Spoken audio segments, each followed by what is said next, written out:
ఆ, మనం 3 సార్లు ఓం చదివి ఈ మంగళ శ్లోకాలతో మొదలు పెడతాం. ఓ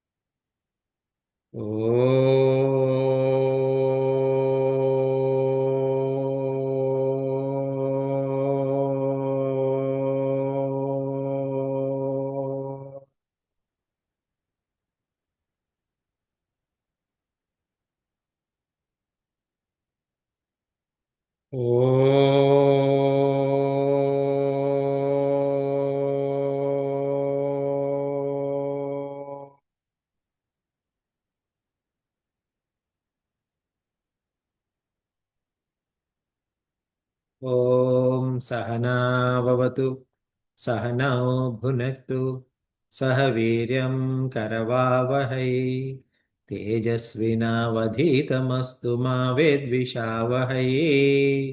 ఓం శాంతి శాంతి శాంతి. సమస్తజనకల్యాణే నిరతం కరుణామయం నమామి చిన్మయం దేవం సద్గురుం బ్రహ్మవిద్వరం. సద్గురుం బ్రహ్మవిద్వరం.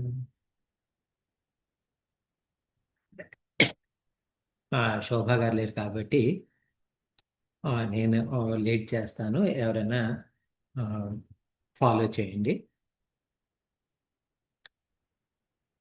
భజ గోవిందం భజ గోవిందం భజ గోవిందం భజ గోవిందం గోవిందం భజ మూఢమతే. గోవిందం భజ మూఢమతే. సంప్రాప్తే సన్నిహితే కాలే సంప్రాప్తే సన్నిహితే కాళే నహి నహి రక్షతి డుక్రుంకరణే.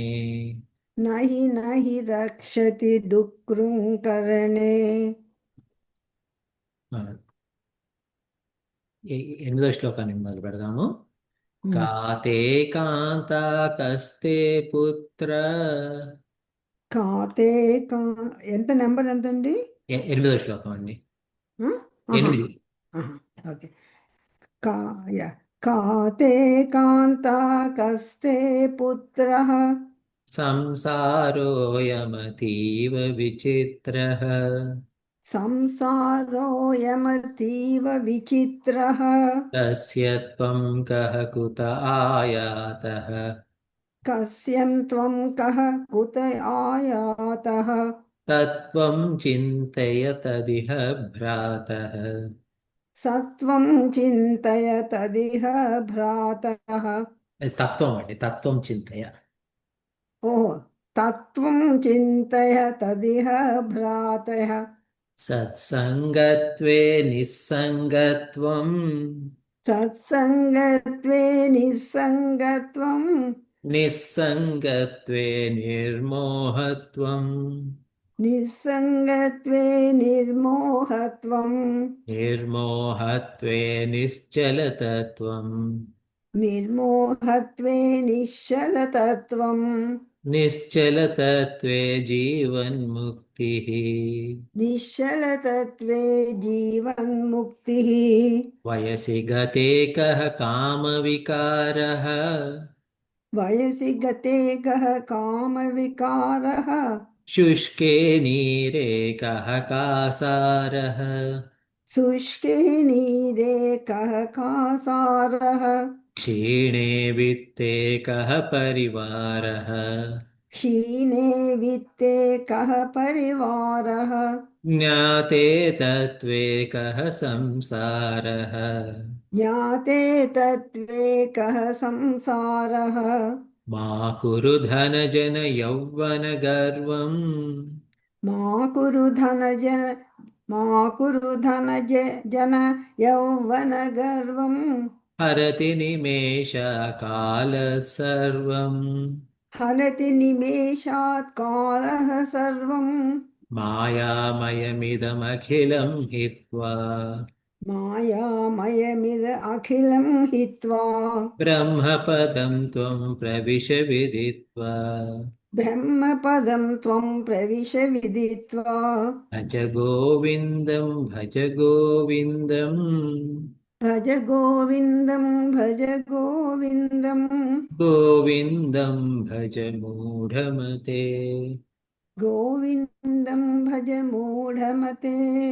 చూడండి, శంకరాచార్యుల వారు మన జీవితంలో ఉన్న లోపాలని అన్నిటినీ చూపించిన తర్వాత ఏం చెప్పారంటే ఆత్మవిచారణ చేయడం మొదలుపెట్టమని అన్నారు. ఈ ఆత్మవిచారణ ఎలా చేయాలి అని అంటే మొట్టమొదలు నేనెవరు, నా భార్య పిల్లలు ఎవరు, అంటే నా కుటుంబం ఎవరు, ఈ సంసారం ఏమిటి, అసలు ఎక్కడి నుండి వచ్చాను నేను ఇలా ఆలోచించడాన్ని తత్వం అని అంటారు. తత్వం అంటే మామూలుగా ఏమంటామంటే ఇప్పుడు ఏదైతే మన స్వరూప లక్షణం అయితే ఉందో అది తత్వం. ఇప్పుడు నీటి తత్వం ఏమిటి అంటే నీటి తత్వం ఆ, ఆ, అది దేన్నైనా అంటుకుంటుంది, పారుతూ ఉంటుంది. అది నీటి తత్వం. చల్లగా ఉంటుంది, చల్లగా. తర్వాత ఈ దేనికైనా కానీ కొంచెం అంటుకోగలగడము, ఇలా పారడము, ఇవన్నీ నీటి యొక్క తత్వం. అగ్నితత్వం ఏమిటి అంటే వేడిగా ఉంటుంది, దేన్నైనా భస్మం చేస్తుంది. అది అగ్నితత్వం. మరి అలాగే నా తత్వం ఏమిటి అన్నది ఆలోచించమని చెప్పారు. నా తత్వం ఏమిటి అని ఆలోచించాలి అంటే ఇప్పుడు నాకు నేనెవరు నాకు తెలియాలి అంటే నేను పుట్టడం కూడా నాకు తెలియదు దానికి. నాకు నా గురించి నేను ఆలోచిస్తూ ఉంటే కేవలం అంటే నా పరంగా నాకు గుర్తున్నది ఆ, ఏదో ఒకటో తరగతిలోనో రెండో తరగతిలో ఉన్నప్పుడు లేకపోతే కిండర్ గార్డెన్లో ఉన్నప్పుడు విషయాలు తప్ప దానికి ముందు నాకేం గుర్తే లేదు. అలాంటప్పుడు అంటే ఇప్పుడు మా తల్లి ఈవిడానో మా తండ్రి గారు ఈయననో వాళ్ళు వీళ్ళు చెప్తే తెలిసి సరే కానీ నాకేం ప్రూఫ్ లేదు కదా. అంటే ఇప్పుడు డిఎన్ఏ టెస్ట్ లాగా వచ్చినాయి అనుకోండి, కానీ ఇదంతా మనకు ప్రూఫ్ అంటూ ఏం లేదు కదా. అంటే అలాంటప్పుడు అసలు నా తత్వం ఏంటి అని నేను ఎలా ఆలోచించాలి అంటే దానికి సరైన ఆ, మార్గం చూపించే వాళ్ళు ఉండాలి. ఆ మార్గం చూపించే వాళ్ళు ఎవరు అంటే మనకు ఈ మార్గం చూపించేది శాస్త్రం చూపిస్తుంది. శాస్త్రం అంటే అది వేదాలే కానివ్వండి, పురాణాలే కానివ్వండి, ఇతిహాసమే కానివ్వండి, ఈ శాస్త్రం అనేది ఏమిటి అంటే మనకు దర్పణం లాంటిది. దర్పణం అంటే అద్దం లాంటిది. ఈ అద్దం ఏం చేస్తుంది అంటే మన ముఖం మనకే చూపిస్తుంది. ఈ శాస్త్రం దర్పణం లాంటిది అని మన ముఖం మనకు చూపిస్తుంది అంటే ఏమిటి అంటే ఇప్పుడు మామూలుగా మన పురాణాలు చదువుతుంటాం, లేకపోతే మహాభారతం చదువుకుంటున్నాం. మహాభారతం చదువుకుంటున్నప్పుడు దుర్యోధనుడి గురించి విన్నాము, అర్జునుడి గురించి విన్నాము, కర్ణుడి గురించి విన్నాము, దుశ్శాసనుడి గురించి విన్నాము, ద్రుపదుడి గురించి విన్నాము, ధృతరాష్ట్రుడు, ఇట్లా వీళ్ళందరి గురించి విన్నాం కదా. ఇప్పుడు నాలో ధృతరాష్ట్రుడికి నాకు ఉన్న కామన్ ఏమిటి? ధృతరాష్ట్రుడికి ఉన్న లక్షణాలు నా దగ్గర ఏమున్నాయి? నేను కూడా ఒక్కోసారి మా పిల్లలు తప్పు చేస్తుంటే చూసి చూడనట్టు ఊరుకుంటాను. ఓకే, ఇది ఆ ధృతరాష్ట్రుడు ఇలాంటి లక్షణాలు నాలో కొంచెం ఉన్నాయి. కొన్ని కొన్ని నేను వెనక ముందు చూడకుండా డబ్బులు బయటకి ఇచ్చేస్తా ఉంటాను నేను. ఆహా, కర్ణుడి లక్షణాలు కూడా కొంచెం ఉన్నాయి నాలో. ఓకే, ఇట్లా అప్పుడప్పుడు నా పని కావాలంటే నేను వేరే వాళ్ళ దగ్గరికి పోయి మంచి మాటలు చెప్పి నా పని నేను చూసుకుంటాను. అంటే వాళ్ళు నష్టపోయినా కానీ వాళ్ళకి మంచి మాటలు చెప్పి నేను ఇది చేసుకుంటాను. అంటే శకుని లక్షణాలు కూడా నా దగ్గర ఉన్నాయి. ఇలా ఏంటి అంటే ఇప్పుడు ఇవన్నీ చూస్తుంటే ఏంటి అంటే ఇది మనం అది కథలాగా కాకుండా ఈ పాత్రకు నాకు ఏ సంబంధం ఉంది అని చూసుకుని మనం ఈ పాత్ర ఒక లోపాల మూలంగా ఆ పాత్ర ఎలాంటి గతికి గురయ్యాడు ఆర్ గురయ్యింది, నేను అలాంటి గతికి మరి నాకు అది ఓకేనా కాదా అని ఆలోచించుకోవడం అనమాట. అది శాస్త్రం చూపిస్తుంది. అయితే ఈ శాస్త్రం చూపించేటప్పుడు కూడా ఏమవుతుందంటే ఒక్కోసారి మనకు కన్ఫ్యూజన్ వస్తుంది. కర్ణుడు మంచివాడా కాదా? ఇప్పుడు ముఖ్యంగా అంటే ఈ మధ్య కాలంలో సినిమాల్లో ఈ మధ్య కాలంలో ఉన్న ఆ, ఆ, మన కల్చర్లో ఎలా చూపిస్తున్నారంటే లోపాలు ఉన్న వాళ్ళందరినీ మంచి వాళ్ళగా చూపిస్తున్నారు. అంటే కర్ణుడే మంచివాడు, అర్జునుడితో పోలిస్తే కర్ణుడే చాలా గొప్పవాడనో లేకపోతే ఈ టైప్లో ఒక్కోసారి అంటే ఇప్పుడు కొన్ని కొన్ని చోట్ల రావణుడే మంచివాడని కూడా ఏదో ఒకటి ఆ, ఒక చోట చూపించారు.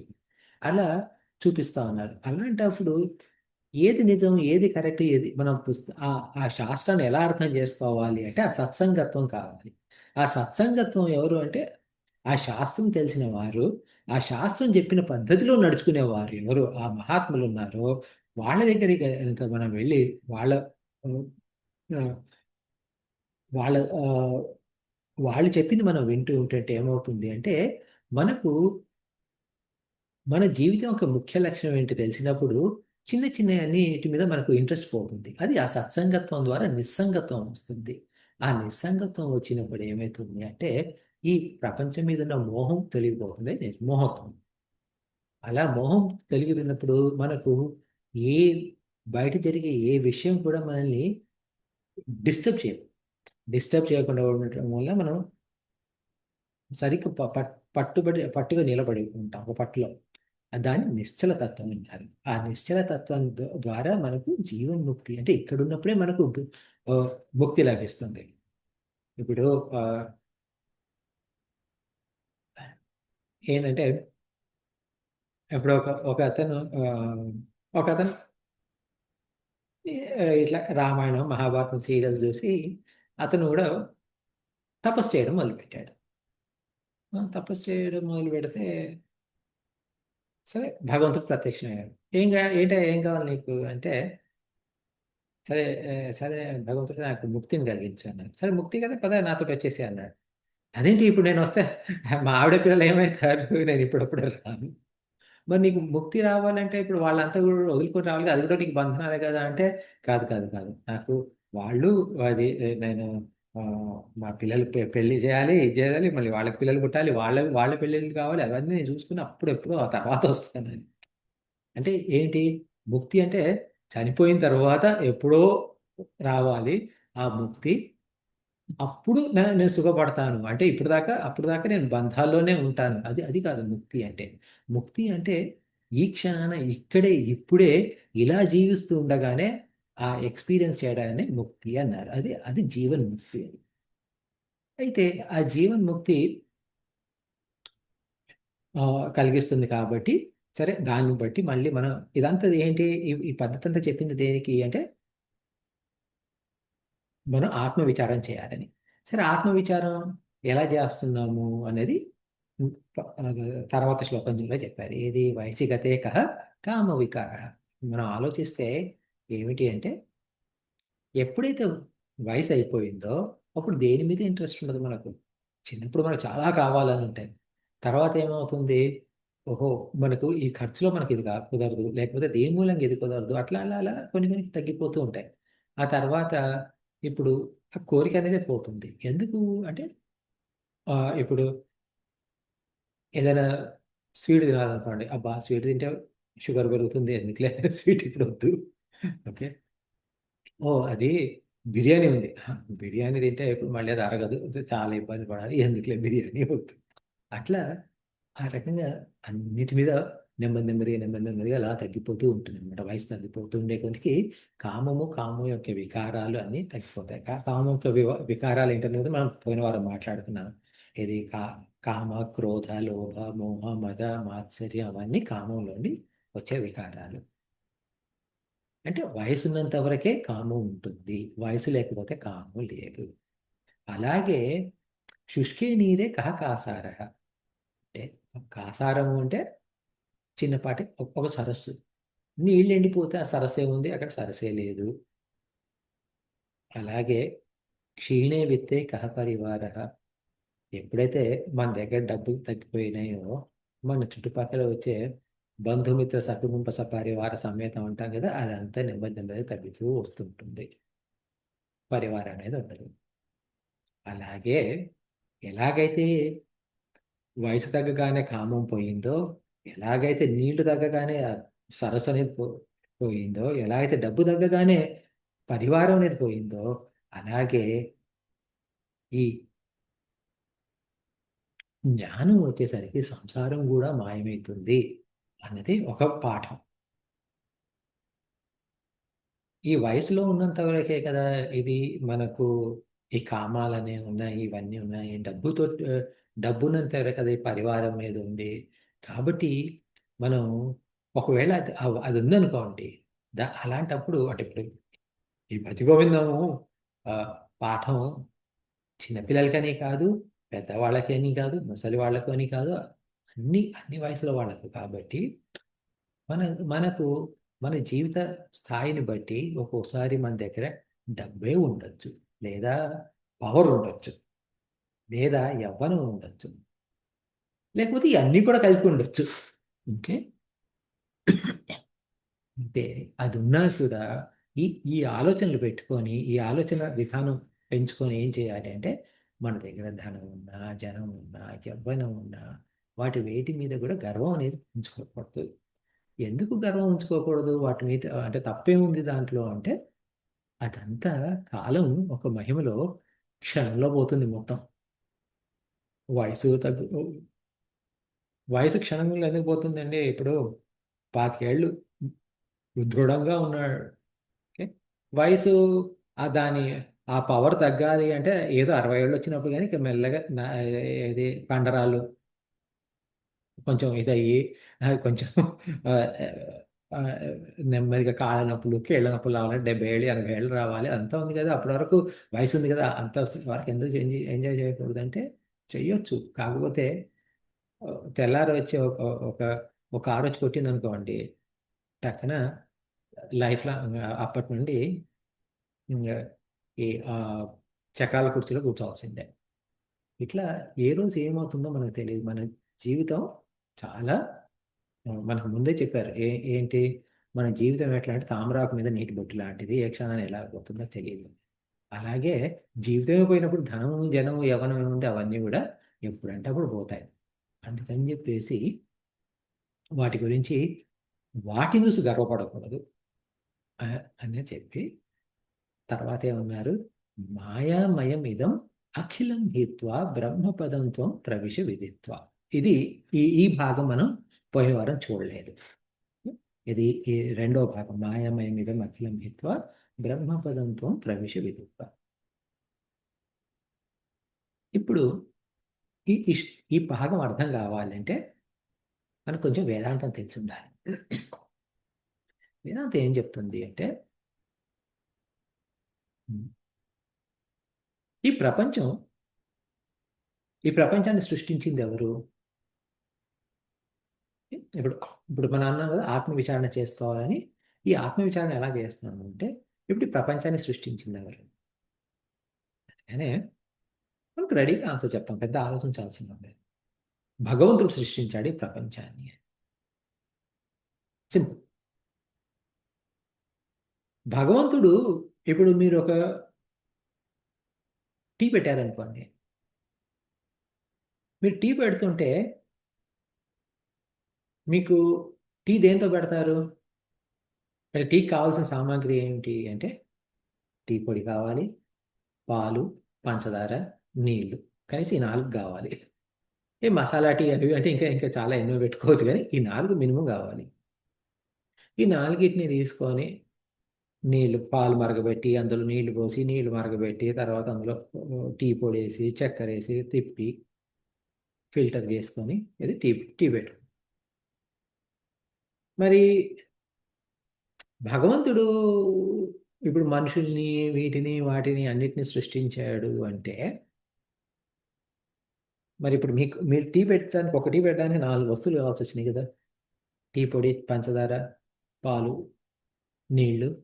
మరి ఇవన్నీ కావాలంటే ఇప్పుడు ఇంత పెద్ద సృష్టి చేయాలి అంటే ఇప్పుడు ఆయనకు మరి వస్తువులు కావాలి కదా, సామాగ్రి కావాలి కదా. ఆ సామాగ్రి ఎక్కడి నుండి వచ్చింది? ఆ సామాగ్రి ముందు నుండే ఉంది.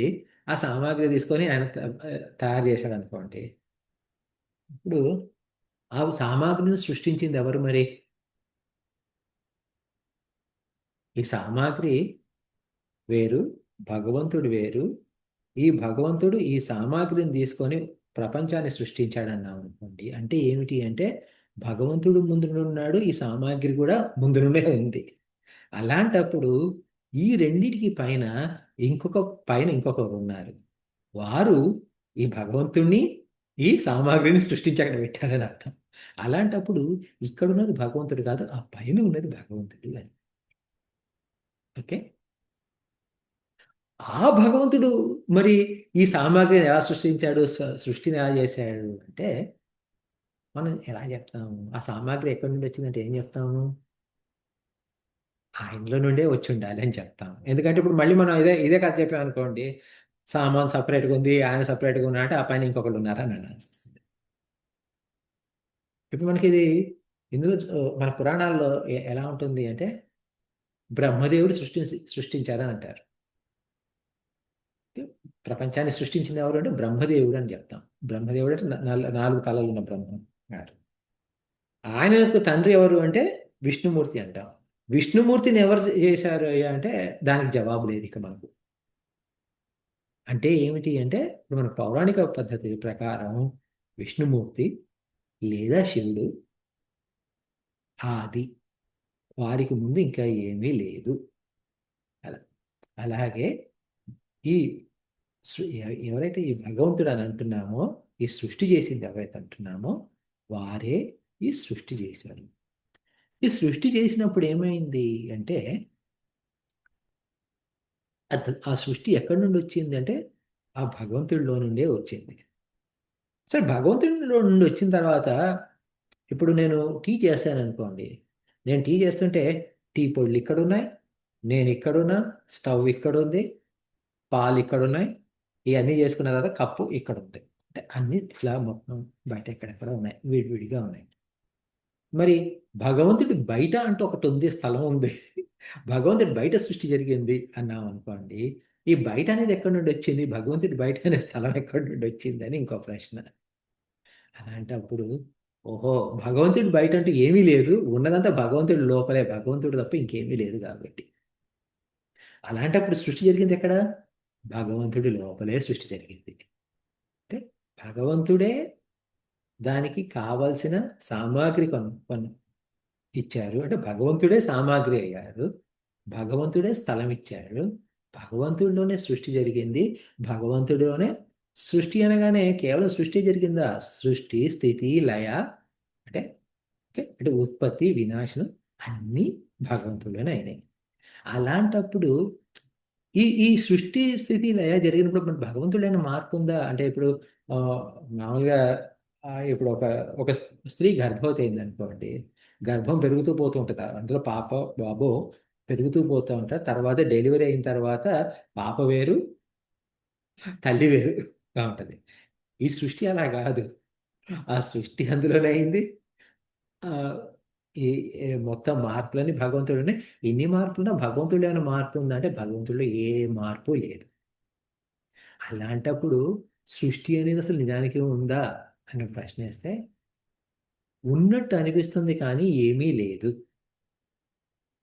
సృష్టి అనేది ఉన్నట్టుగా అనిపిస్తుంది కానీ నిజానికి ఏమీ లేదు. అదేంటి, అది అలా ఎలా సాధ్యము అంటే మనకు వేదాంతంలో ఒక ఉదాహరణ చెప్తారు. ఉదాహరణ అంటే ఎగ్జాంపుల్ ఏంటి అంటే రాత్రి అంటే పూర్తిగా చీకట్లో మనకి ఏ కళ్ళు కనబడవు, పూర్తి అంధకారంలో.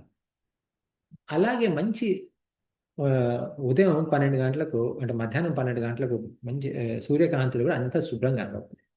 కానీ సాయంత్రం 6:30, 7 అవుతుంది అనుకోండి, సూర్యుడు అస్తమించాడు కానీ ఇంకా వెలుతురుంది. ఆ గుడ్డి వెలుతురులో, మిణుగురు వెలుతురులో ఒక్కోసారి వస్తువు సరిగ్గా కనబడదు. సరిగ్గా కనబడినప్పుడు ఏమవుతుందంటే ఒక దూరంగా ఎవరో ఒక తాడును చూసి పామును భ్రమించారు. తాడును చూసి పాము అని భ్రమించారు. పాము అని భ్రమించినప్పుడు ఆ పాము కళ్ళేవి? తాడే. పాము అంటే పాము చెవులు అనుకోండి, పాము కూరలు, పాము నోరు, పాము తోక, పాము పడగ అన్నీ ఆ తాడే. ఆ తాడే పాముగా కనబడతా ఉంది. అలాగే ఈ భగవంతుడే ఆ సృష్టిలాగా కనబడుతున్నాడు. కానీ ఒకసారి దగ్గరికి వెళ్ళి ఇది నిజంగా పామేనా అని చెప్పేసి టార్చ్ లైట్ అట ఇది ఏమంటాము, నెక్స్ట్ టైం ఎక్కడ మీరు పాము చూసినప్పుడు ఇట్లా చేయకూడదు. ఇది నిజంగా పామేనా లేకపోతే ఇది తాడా అని చెప్పేసి ఈ ఉదాహరణలో ఇది నిజంగా పామేనా లేకపోతే ఇదేంటి అని చెప్పేసి టార్చ్ లైట్ తీసుకెళ్ళి అక్కడ దాని దగ్గర చూస్తే ఏమవుతుంది అంటే అది పాము కాదు తాడు అని తెలుస్తుంది. అంటే పాము మాయమైపోయి తాడు కాలేదు అది. తాడు పాముగానో పాము తాడుగానో మారలేదు. అది అక్కడ ఉన్నది తాడే, ఎప్పుడైనా తాడే, కాకపోతే అది పాములాగా కనిపించింది. తర్వాత అది పాము కాక పాము లేకపోతే పుష్పహారం అనుకోండి, ఎందుకు చెడుగా ఎందుకు అనుకోవాలి, మంచిదే అనుకుంటే ఆ ఆ తాడే పుష్పహారంగా కనిపించింది, లేకపోతే పాములాగా కనపడింది. మనం సరైన లైట్ వేసి చూడగానే అది దాని సత్స్వరూపం తెలిసింది. అలా ఇక్కడ మనకి ఏమిటి అంటే మనకు చుట్టూరా కనబడేది నేను, మీరు, వీళ్ళు, వాళ్ళు, మన శత్రువులు, మన మిత్రులు, మన కుటుంబము, పక్కింటి వాళ్ళ కుటుంబము, మన దేశము, పక్క దేశము, ఉయ్, ఇది వీళ్ళు మనకన్నా ఎక్కువ, వీళ్ళు మనకన్నా తక్కువ, ఇవన్నీ అనుకునే ఏదైతున్నాయో ఇదంతా కూడా ఆ భగవంతుడే. భగవంతుడు తప్ప ఈ ప్రపంచంలో ఏమీ లేదు. ఇది మనకు వేదాంతం చెప్తుంది. ఇదంతా ఎందుకు చెప్తున్నామంటే ఇప్పుడు అలాంటప్పుడు నేను ఏదైతే చూస్తున్నానో అది చూసేది ఎలా అంటే ఇప్పుడు ఆ, మనకు వర్షం పడ్డప్పుడు మనకి ఇంద్రధనుస్సు వస్తుంది, అంటే రెయిన్బో వస్తుంది, కనబడుతుంది. కనబడ్డప్పుడు అది ఎంతసేపు ఉంటుంది? 2 నిమిషాలు 5 నిమిషాలు ఉంటుంది, తర్వాత పోతుంది అది. అలాగే ఈ ప్రపంచం కూడా మనకు అజ్ఞానం నుండి మనం ఈ ఆత్మ విచారణ చేయనంతసేపు మాత్రమే ఈ ప్రపంచం అనేది ఉంటుంది. ఈ ప్రపంచం ఏమిటి అంటే మాయ మాత్రమే. ఇది మాయే కాదు, మాయామయము. ఇప్పుడు మయము అంటే ఏంటి? ఇప్పుడు ఎవరైనా నిద్రపోతున్నారనుకోండి, ఆఖరి నిద్రలో ఉన్నారు, ఎంత లేపినా లేవలేదు, ఆఖరికి లేచారు. లేచినప్పుడు మీరు వాళ్ళని ఆ వ్యక్తిని అడుగుతున్నారు, ప్రశ్న అడుగుతున్నారు, వాళ్ళేమో అసలు వాళ్ళకి ఏమి తెలియట్లేదు, అంటే నిద్ర లేచినా కానీ వాళ్ళకి ఆ నిద్ర మొత్తం వదలలేదు. అప్పుడు ఏమంటాము? నిద్రామయంలో ఉన్నాడు అని అంటాం. అంటే నిద్రలో నిండి ఉన్నాడు, నిద్ర తప్ప అక్కడ ఏమీ లేదు. ఆ మాయామయము అంటే అలా అక్కడ మాయ తప్ప ఏమీ లేదు. ఎక్కడ ఇది మాయామయం? ఇదం అంటే ఈ అఖిలం అంటే మనం చూసేదంతా, అంటే మీకు కనుచూపు మేర వరకు మీకు కనిపించేదంతా మాయనే. అంటే ఈ ప్రపంచం, ఇప్పుడు మామూలుగా ప్రపంచం అంటే సైన్స్ ప్రకారం ఈ గ్యాలక్సీ, ఈ యూనివర్స్, ఈ మిల్కీ వే మొత్తం ఇది మాయ మాత్రమే. అంతేకాదు మనం ఏం చెప్తాము? 14 చతుర్దశ భువనాలు అంటాం. ఏది భూ భువ స్వ ఆ, మహాజన తప అని చెప్పేసి అలా పైన 7 వెళ్తాయి. సత్య, తర్వాత అతల వితల సుతల తలాతల తల పాతాళ అని చెప్పేసి కింద 7 ఉంటాయి. మధ్యలో భూమి ఉంటుంది. ఇటు పైన పైన 7 కింద 7, ఈ 14 భువనాలు. ఈ 14 భువనాలు కూడా మొత్తం మాయ మాత్రమే. నాలో వచ్చే ఆలోచనలు మాయ, నాకున్న తెలివి మాయ, ఈ శరీరము మాయ. మాయ అంటే ఏమిటి? మాయ అంటే ఉన్నది లేనట్టుగాను, లేనిది ఉన్నట్టుగాను కనబడేది మాయ. అదేమిటి? ఇప్పుడు నాకు ఈ శరీరం ఉంది కదా, శరీరం ఉంది. ఎంతసేపు? ఇప్పుడు 100 ఏళ్ల క్రితం ఈ శరీరం ఉందా? ఈ శరీరం ఇలా ఉందా? లేదు. ఈ శరీరం పుట్టలేదు అప్పటికి, లేదు. 100 ఏళ్ల తర్వాత ఈ శరీరం ఇలా ఉంటుందా? ఉండదు. అంటే ఏమిటి? ఈ టైంలో ఓకే, ఎక్కడో కాసేపు ఈ శరీరం వచ్చింది, తర్వాత పోయింది. అలాంటప్పుడు ఇప్పుడు మనం అనుకున్న ఇంద్రధనుసు అని 2 నిమిషాలు వచ్చింది పోయింది. ఆ 2 నిమిషాలకు ఈ 100 ఏళ్ళకి ఏముంది తేడా ఏముంది? ఈ సృష్టి మొదలు ఎంత కాలం అయిందంటే కోటాను కోట్ల అని అంటారు. ఎంతకాలం ఉంటుందంటే ఇంకా కోట్ల కోట్ల సంవత్సరాలు ఉంటుంది. అందులో మన మన జీవిత కాలం ఎంత? 100 ఏళ్ళు వేసుకోండి. 100 ఏళ్ళైనా కానీ అది ఇట్లా ఒక మిణుకు కూడా లెక్క కాదు. అలాంటప్పుడు అది మాయ కదా.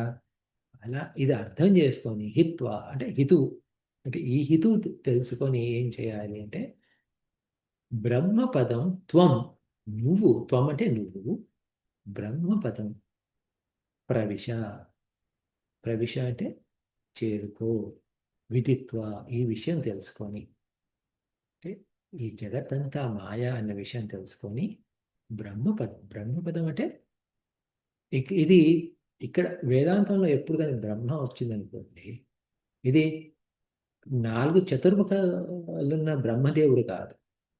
బ్రహ్మ అంటే ఇక్కడ ఎందులో నుండి అయితే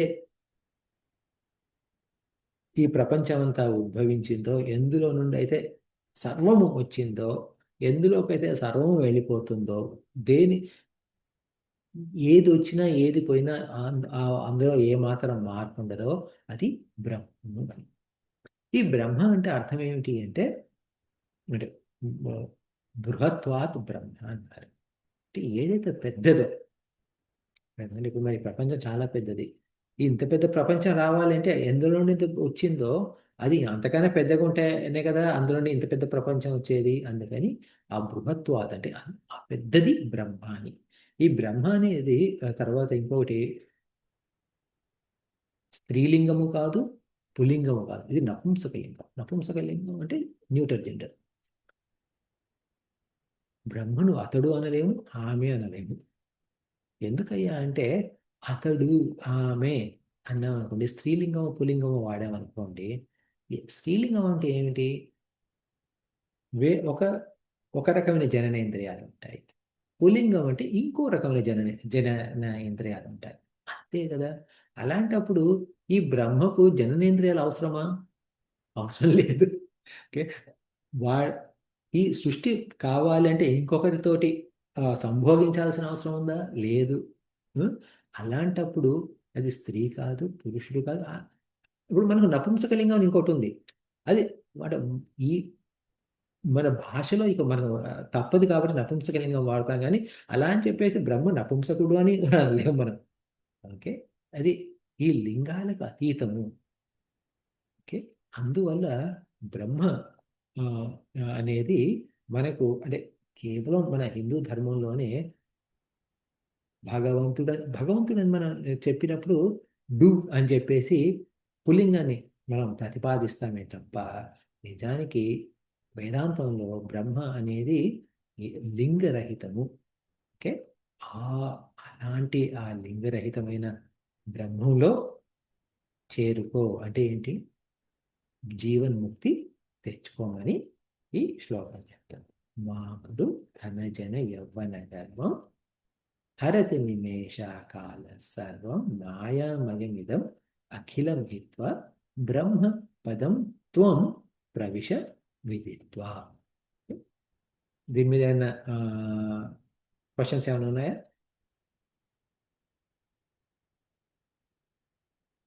Okay. తర్వాత శ్లోకంకి వెళ్దామా?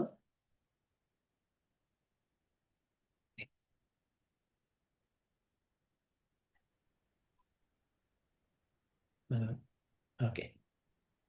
Yeah, needs out. 12వ శ్లోకం సార్. Yeah. दिनयामिन्यौ सायं प्रातः शिशिरवसन्तौ पुनरायातः कालः क्रीडति गच्छत्यायुः तदपि न मुञ्चत्याशावायुः भज गोविन्दं गोविन्दं भज मूढमते सम्प्राप्ते सन्निहिते काले नहि रक्षति डुक्रं करणे. థ్యాంక్స్ దేవి.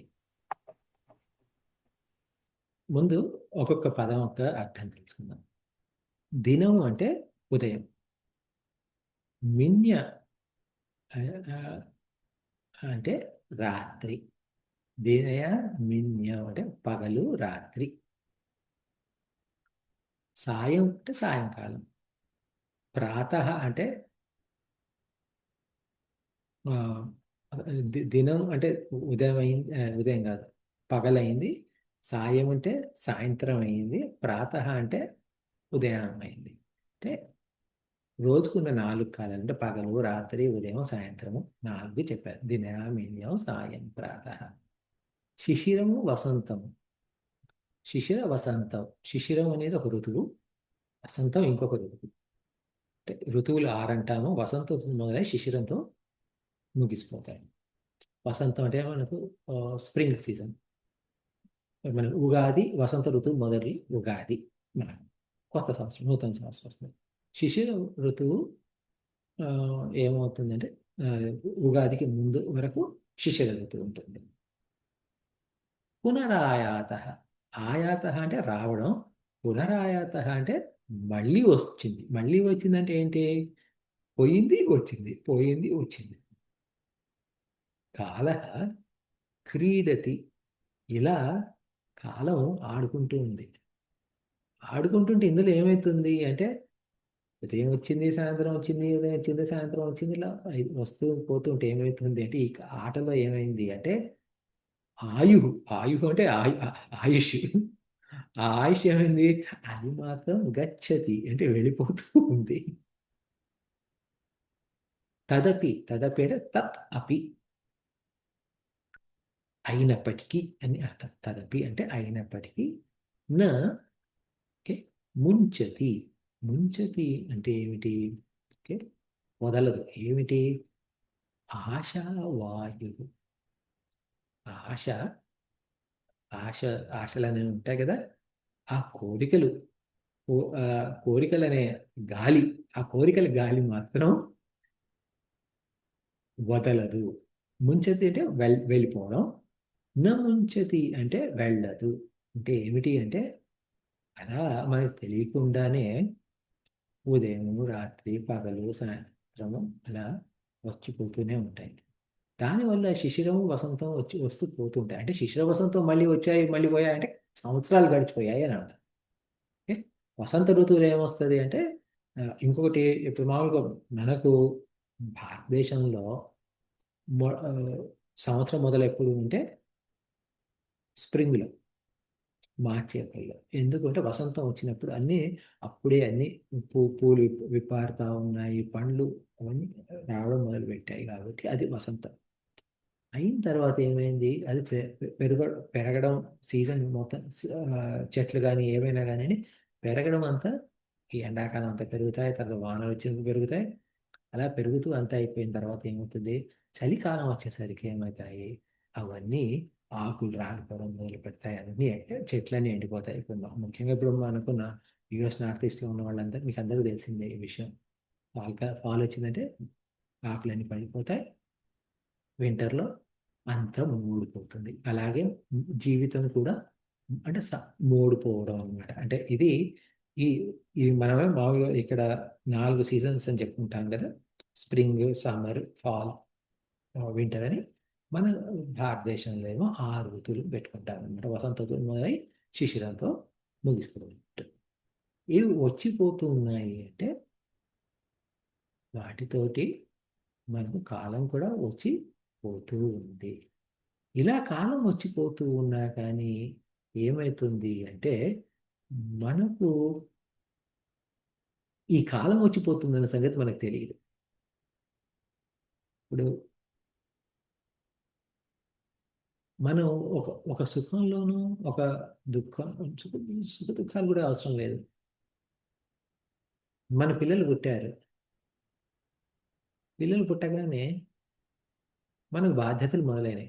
పెళ్ళైనప్పటి నుండి మనకు బాధ్యతలు మనం పుట్టినప్పటికీ మన బాధ్యత ఇవ్వలేని అనుకోండి.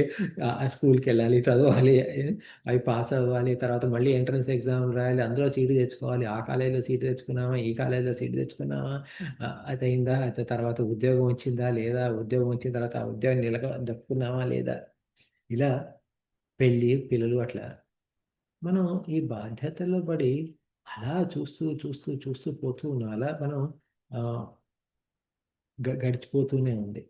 ఇలా గడిచిపోతూ ఉన్నప్పుడు ఏమైంది అంటే మనకు వయసు వచ్చిన విషయం తెలియట్లేదు, వయసు పోయిన విషయం తెలియదు. మొన్నే కదా మా పాప బాబు పుట్టింది, అప్పుడే కాలేజ్ అయిపోయింది, పెళ్ళి అయిపోయింది. హ? అలా ఇలా అయిపోయింది. నేను ఇంకా ఇక్కడే ఉన్నాను, ఇలాగే ఉన్నాను. నాలో మార్పు వచ్చింది, కాకపోతే ఏంటంటే ఆ మార్పు నాలో వచ్చిన మార్పు నాకు తెలియటం లేదు, నా శరీరంలో వచ్చిన మార్పు నాకు తెలియటం లేదు. ఏదో టకటకటక మెట్లు ఎక్కపోతే టక్కన కాలు పట్టేసుకుంది. ఏంటి అంటే అయ్యో నొప్పి, మోకాలు నొప్పిగా ఉంది, అట్లా.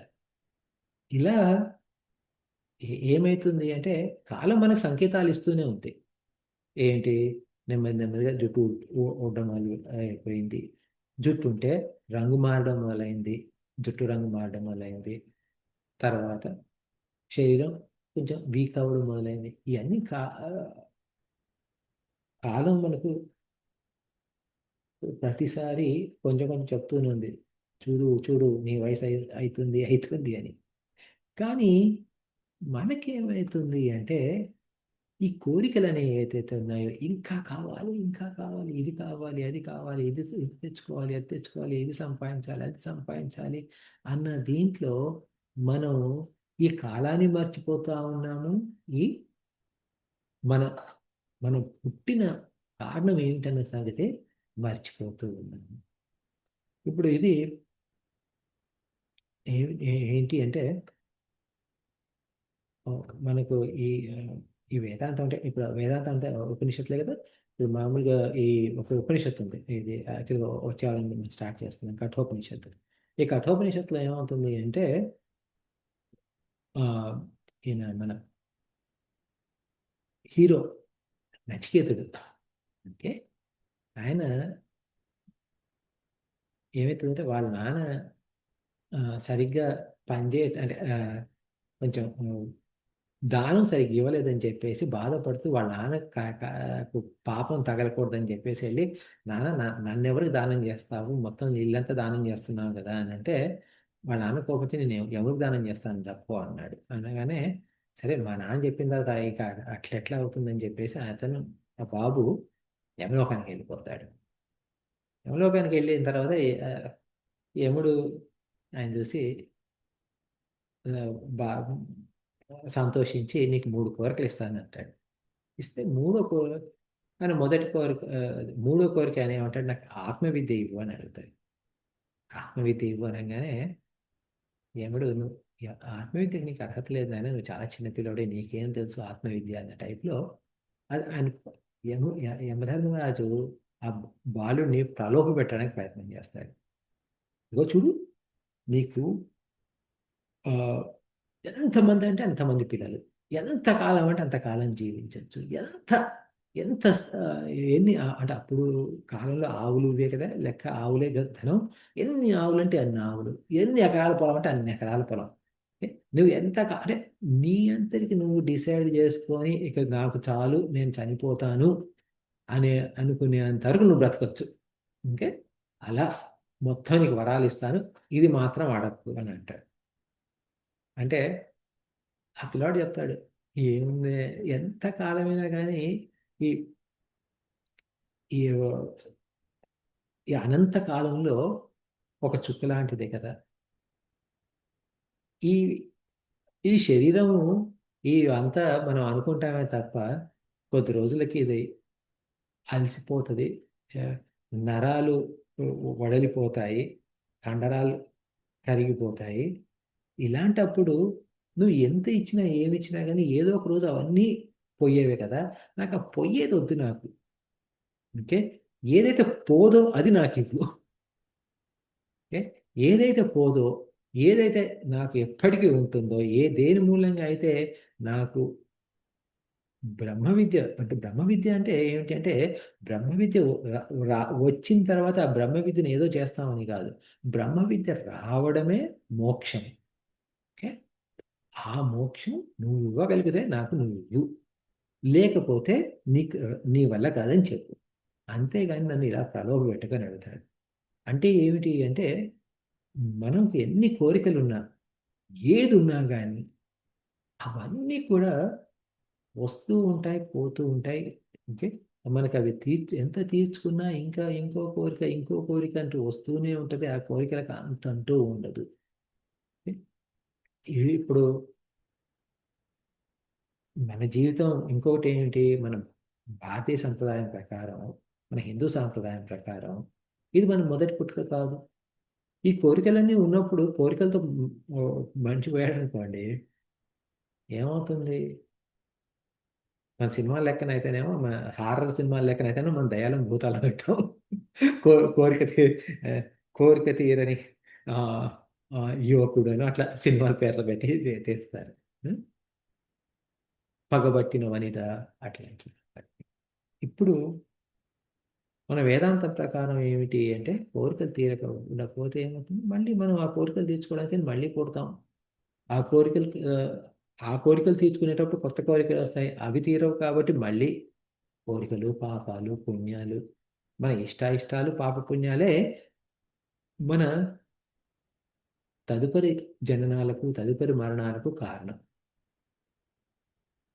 ఇప్పుడు రాత్రి వచ్చింది, పగలు వచ్చింది, రాత్రి వచ్చింది, పగలు వచ్చింది, కాలం వచ్చింది, కాలం పోయింది, కానీ కోరికలు తీరలేదు అంటే ఏమిటి అర్థం? మనం మన పునర్జన్మకు ఆ, ఏమంటాం, మన పునర్జన్మకు రెడీ అవుతున్నాం అన్నమాట. మళ్ళీ మళ్ళీ పుట్టడానికి ఎందులో పుట్టుతున్నాం? ఈ ప్రపంచంలోనే, ఈ ఇందులోనే మళ్ళీ మళ్ళీ పుట్టి మళ్ళీ సుఖ దుఃఖాలు, మళ్ళీ కష్టాలు అంటే ఈ ఈ ఈ జ ఈ మామూలుగా మనం చుట్టుపక్కల వాళ్ళ జనాలతో చూసుకుంటే, మనం ఎక్కడున్నాము, ఎలా ఉన్నాము అని చూసుకుంటే, పరిస్థితి చూసుకుంటే, ఈ ఈ లైఫ్లో ఇప్పుడు నేను నాకు సరైన అంటే నాకు కావాల్సిందంతా నాకు ఉంది భగవంతుడి దయ వల్ల. వచ్చే జన్మలో ఎలా ఉంటుందా చెప్పలేం. ఈ జన్మలో ఇంకో రోజు తర్వాత ఇలా ఉంటుందా తెలియదు. నాకు నోరు ఓ, నేను నేను మాట్లాడగలుగుతానా, భగవంతుడి పేరు ఎత్తగలుగుతానా, అంత శక్తి అయినా ఉందా లేదా నాకు తెలియదు. అలాంటప్పుడు ఉన్నప్పుడు ఉన్నంత భగవంతుడి గురించి వాడుకోవడం బెటర్. ఇప్పుడు ఆ, ఆ, హిందీలో మీరాబాయి గారు కీర్తన ఒకటి ఉంటుంది, పాయోజీ మైనే రామరతన్ ధను పాయో అని. ఏమిటి అంటే, నేను ఒక గొప్ప అంటే ఆ పాట యొక్క అర్థం ఏమిటంటే, నేను ఒక గొప్ప ఆస్తిని సంపాదించాను. ఏమిటి అంటే, రామనామం అనే ధనం. ఈ ధనం ఒక గొప్పతనం ఏమిటి అంటే, ఇది ఎంత చేసినా ఖర్చు కాదు. రామ రామ రామ అని అంటూ ఉంటుంటే ఆ ధనం పెరుగుతూ పోతుంటుంది, ఆ రామనామ ధనం పెరుగుతూ పోతుంటుంది. ఈ ధనం ఎంతకి ఆ, తరగదు. తర్వాత ఇంకొకటి ఏంటంటే, మామూలు ధనంలో ఒక లోపం ఏముంది, ఏమిటి అంటే అది దొంగలు వచ్చి తీసుకెళ్ళిపోవచ్చు. ఓకే?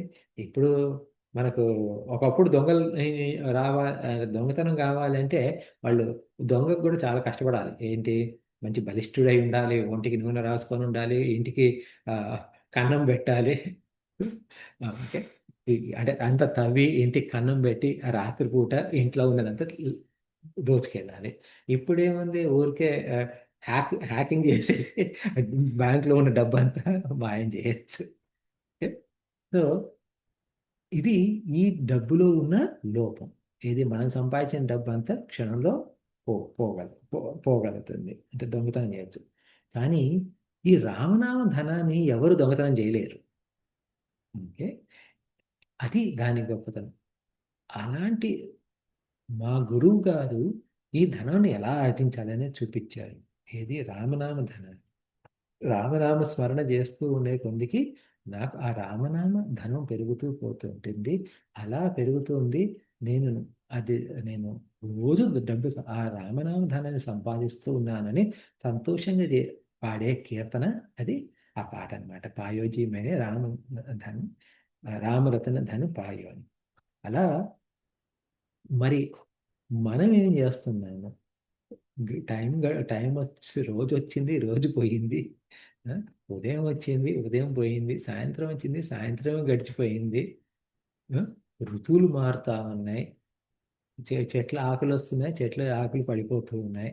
మనం ఓహో మళ్ళీ ఫాల్ కలర్ వచ్చింది, మళ్ళీ ఏది ఫాల్ కలర్స్ చూద్దామని చెప్పేసి ఆ, న్యూ హ్యాంప్షైర్ కో లేకపోతే వైట్ మౌంటైన్స్ కనో గ్రీన్ మౌంటైన్స్ కనో అటు వెళ్తా వస్తూ ఉన్నామే తప్ప ఓకే అరే మళ్ళీ ఇంకో సంవత్సరం వచ్చేసిందే, ఇంకోసారి మళ్ళీ ఆకులు రాలిపోతున్నాయి.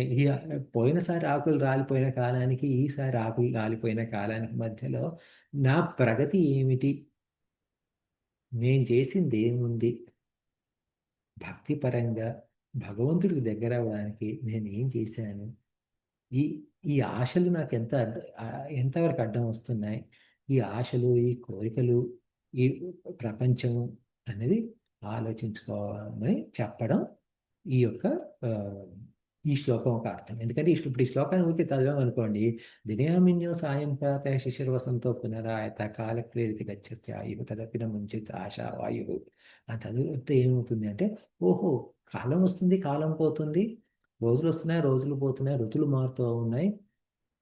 దాంతో వయసు అది ఆయుష్ తగ్గిపోతుంది, కానీ కోరికలు తగ్గట్లేదు అని మాత్రమే ఉంది. కానీ దాని ఒక అంతరార్థం ఏమిటి అంటే ఆ కోరికల బలాన్ని తట్టుకు నుండి మనం బయటపడి భగవంతుని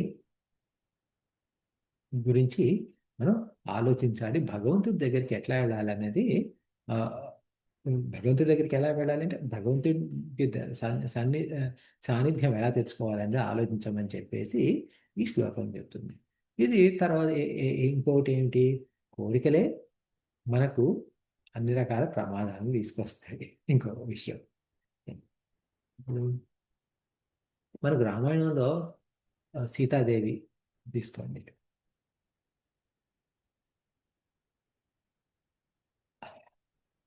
రాముణ్ణి సీతాదేవి మొదటిసారి పెళ్లికి ముందు రోజు చూసింది. అంటే ఉమ్, ఇది వివాహానికి ముందు రోజు చూసి ఆవిడ రాముడే నా భర్త ఎంత బాగుండో అని అనుకొని ఆవిడ దేవి ప్రార్థన చేసింది, అమ్మ నాకు ఈయనను నాకు భర్తగా ఇవ్వు అని. తెల్లవారి రాముడు వెళ్ళి అశోధన విరగొట్టి ఆవిడ పెళ్లి చేసుకున్నాడు. చేసుకున్న తర్వాత దశరథుడి సామ్రాజ్యానికి వచ్చి రాముడితో సంతోషంగా ఉంది. ఏ రోజు ఏమీ కోరుకోలేదు ఆవిడ.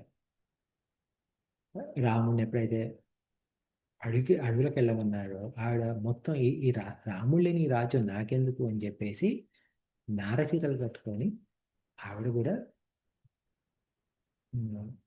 నారచీరలు కట్టుకోలేదు, సారీ, ఆవిడ కూడా నారచీరలు కట్టుకున్న రాముడితోటి కలిసి ఆవిడ వెళ్ళిపోయింది. వెళ్ళిన తర్వాత 14 ఏళ్ల వనవాసం, 14 ఏళ్ల వనవాసంలో 13 సంవత్సరాలు ఆమె ఎప్పుడు ఏది కోరుకోలేదు. అలాంటిది ఒకరోజు ఈ మాయలేడిని చూసి నాకు ఈ మాయలేడి కావాలి, మాయలేడి కాదు, ఈ లేడి కావాలి, ఈ జింక కావాలి అని చెప్పేసి ఒక కోరిక కోరుకుంది. ఆ కోరిక ఏం చేస్తుంది అంటే భగవంతుడి నుండి సాన్నిధ్యం నుండి వెళ్ళిపోయి రావణాసుడి దగ్గరికి పాడేసిందాను. అంటే ఏమిటి అంటే మనము భగవంతుడి శరణంలో ఉన్నంత వరకు మనకు ఎలాంటి కష్టాలంటూ ఉండవు. ఏ క్షణానైతే మనకు ఒక కోరిక అంటూ వస్తుందో ఆ కోరికలు మన పతనానికి దారితీస్తాయి. రావణాసురుడు అంటే ఏమిటి? రావణాసురుడు భూలోకాన్ని మొత్తం జయించాడు, స్వర్గలోకాన్ని మొత్తం జయించాడు. ఆయన జయించినా కూడా అతనికి కోరికలు తీరలేదు. ఈవిడకు ఒకే కోరిక ఉంది, ఆ ఒక్క కోరిక తీర ఒక్క కోరిక మూలంగా అంటే ఏమిటి అంటే ఇది మొదలు నాకు ఒకటి కావాలి అంటే భగవంతుడు కాకుండా నాకు ఇంకొకటి కావాలి అనుకునే ఒక కోరిక ఒక్క కోరిక ఎక్కడి పతనానికి దారి తీసింది అంటే ప్రపంచం అంతా అంటే భూ భువ స్వహ అంటామే అలా ఆ మూడు మూడు ముల్లోకాల్ని ఏలుతున్న కూడా కోరిక తీరని రావణాసుడితో దగ్గరకి వెళ్ళాల్సి వచ్చింది. ఏది రాముడి దగ్గర నుండి అంటే భగవంతుడి దగ్గర నుండి ఇలా అంటే ఏమిటంటే మనకు కూడా ఈ కోరిక అనేది ఒకసారి మొదలైతే అది మన పతనానికి ఎలా దారితీస్తుంది అన్నది ఆ రామాయణం చూపిస్తుంది అనమాట. అలా ఈ కోరికలు తీరలేదనుకోండి ఆ, ఆశావాయు ఈ ఆశావాయువుని మనం కనుక కంట్రోల్ చేసుకోకపోతే మన గతి కూడా సీతలాగే అవుతుంది.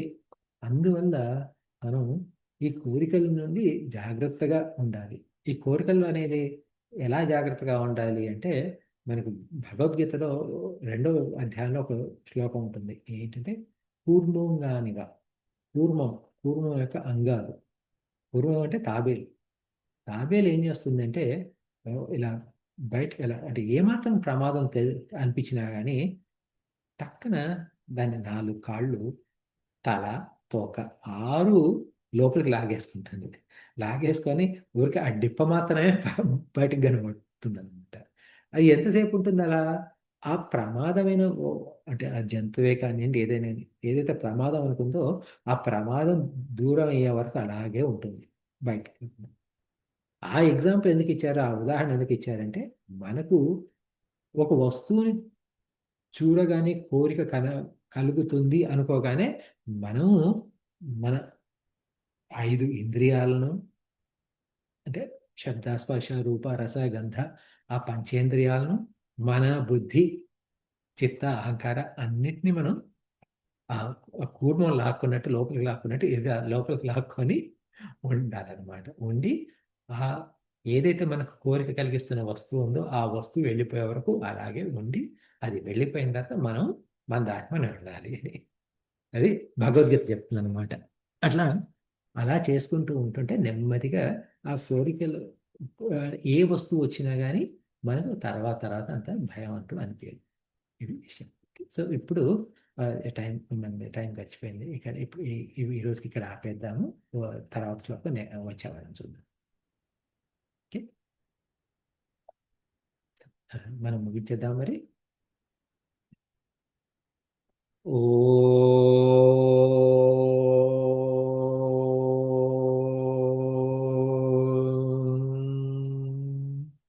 पूर्णमदः पूर्णमिदं पूर्णात् पूर्णमुदच्यते पूर्णस्य पूर्णमादाय पूर्णमेवावशिष्यते। ॐ शान्तिः शान्तिः शान्तिः। हरिः ॐ श्रीगुरुभ्यो नमः। हरिः ॐ।